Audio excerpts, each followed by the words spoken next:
أعوذ بالله من الشيطان الرجيم. بسم الله الرحمن الرحيم. والعصر إن الإنسان لفي خسر إلا الذين آمنوا وعملوا الصالحات وتواصوا بالحق وتواصوا بالصبر. صدق الله العظيم. آياتها القرآن الله ينقو أنفعه. سلام walaalnimo waxaan u soo gudbinayaa madaxda qaranka ee meesha joogta oo ugu horeeya ra'iisul wasaare ku-xigeenka kusimaha ra'iisul wasaaraha aan mudane Mahdi iyo wasiirada kale guddiga qaranka ee gurmadka abaaraha meediyaha iyo inta ka soo qayb gasho dhan waxaa maanta farxad noo ah inaan joogno dekedda Muqdisho bakhaarkii walaalahanaga Turkiga raashinka ay ku saacideen ummadda Soomaaliyeed mahadnaq aan la koobi karin baan u celinaynaa dawladda Turkiga shacab iyo xukuumadda garab istaaga mar walba shacabka Soomaaliyeed ay garab taagan yihiin danihiisa ka shaqaynayaan wadooyinka ay u dhiseen mar walba ay saacidaan wax badan oo la koobi karin ummadda Soomaaliyeed ay u hayaan aad baan ugu mahad celinaynaa markii u horeysayna ma aha ee walaalaha Turkiga ay noo soo gurmadaan oo xagga xataa abaaraha iyo raashinkii ay noo keenaan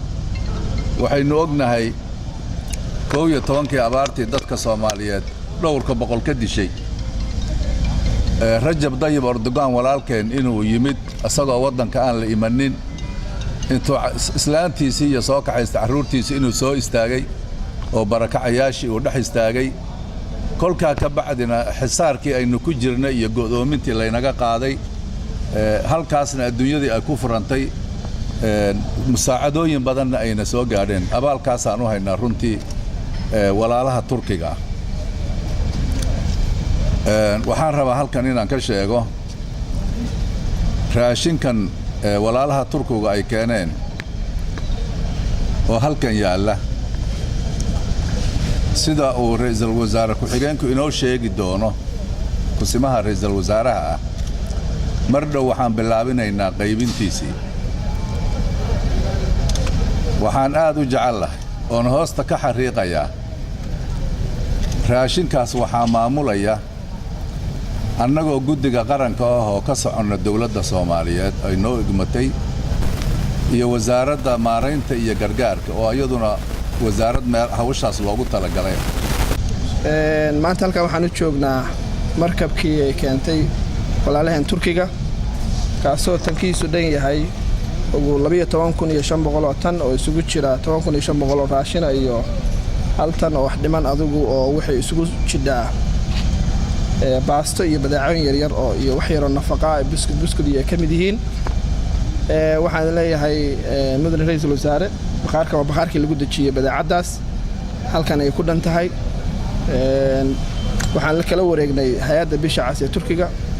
waxaan u mahad celinaynaa walaalaheena Turkiga oo mar walba nala garab taagan macaawinada waxtarka leh ee la taaban karo wasiirka cadaaladda wasiir ku-xigeenka wasaaradda gargaarka iyo ka hortagga masiibooyinka guddida gurmadka abaaraha oo ugu horeeyo Sheekh Nuur Baaruud Gurxan iyo Sheekh Yuusuf iyo xubnaha kale sharafta leh guddida ka tirsan rag wiilal iyo gabdhaba bahda saxaafadda dhamaantii waan salaamayaa assalaamu calaykum waraxmatullaahi wabarakaatuh ugu horeyn waxaan rabaa inaan uga mahad celiyo dawladda Turkiga ee walaalaheena oo sida Sheekh Nuurbo uu carabka ku dhuftay ilaa sanadkii 2011 madaxweyne Erdogan inoo soo gurmaday waqtigaas oo xaalad baan oo abaare dalka ka jirtay intii ka dambeysana xiriir adag oo walaaltinimo oo sakeeyay dawladda Turkiga iyo dawladda federaalka Soomaaliyeed ka dhaxeeyay bishii Abriil waxa inoo yimid ra'iisul wasaare ku-xigeenka Turkiga oo aynu kulannay ballan qaaday markabka 10,000 iyo dheeraadka 12,000 oo aad indhihiina ku aragteen hadda oo ka kooban bur iyo sonkor iyo waxoogaa baastay ku jirto indhihiina ku aragteen media wada aragtay aad idin muuqato ishu marxaati ka tahay in alaabta ay noo keeneen Turkiga cuntadaasi ay noo taalo makhaasiinkan bakhaarkan weyn ee dekedda insha Allah guddida gurmadka abaaraha oo hawlaha tabaruca ah gacanta ku soo haysay iyo wasaaradda oo loo abuuray arrimaha gargaarka iyo sidii aynu uga bixi lahayn masiibooyinkan soo noqnoqda in daraasad ay ku samayso aynu isku filnaano cuntadeena la soo bixi karno waraabka dhiiri gelino kaydadka biyaha samayno calafka xoolaha ee soo saarno oo aynaan ku jirin mar walba abaar dhacda oo ballaaran oo daba dheer oo xoolo iyo dadba saamaysa dabadeedna laynoo soo gurmado xaaladda noocaas waa inaan ka baxnaa ilaahay idamkiisa waa howlaha ugu waaweyn ee wasaaradda u xilsaaran weeye sida aragtaan raashinkaasi gacan aamin uu ku jiraa waa ogtihiin oo culimmadeenni waaweyneed ee Soomaaliyeed Sheekh Nuur iyo Sheekh Yuusuf iyo Sheekh Bashiir Axmed Salaadi ay ku jiraan waxaynu ognahay kuna kalsoonahay culimadoo laga soo qeyliyay waa masaajid laga soo qeyliyay qaylo waligeed kama dhicin lagama caban horena si cadaalad oo ay waqtigooda iyo tamartooda iyo dhiigooda ugu horeen ayay u soo maamuleen oo aan cidna waxba ku siinahayn oo aynu mushahar ku qaadanahayn oo aan gaadiid ku qaadanahayn oo aan maaragtay marka waxaan ka rajaynaynaa kuna kalsoonahay in wasaaradda iyo guddidu wada fadhiisan doonaan xukuumaddu way ku korjoogdayn doontaa xafiiska ra'iisul wasaaruhu iyo aniguba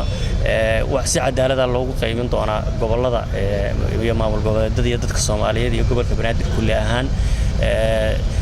qaybinteeda iyo fulinteedana waa wax loo wada joogo xukuumaddan waxa halku dhig u ah isla xisaabtan daahfurnaan iyo la dagaalanka musuqmaasuqa horena uma dhicin intii xukuumaddan jirtay imankana ma dhacayso waa u wada joognaa waynu wada kor joognaa media ama saxaafaduna doorkoodu waxa weeye investigative journalism doorka saxaafaddu ku leedahay inay baadho khaladaad ka dhaca marka sida imankaba ay indhihiina ugu aragteen ayaa mar dhowna marka la qaybiyo ee la kala rarayo aad indhihiina ku arki doontaan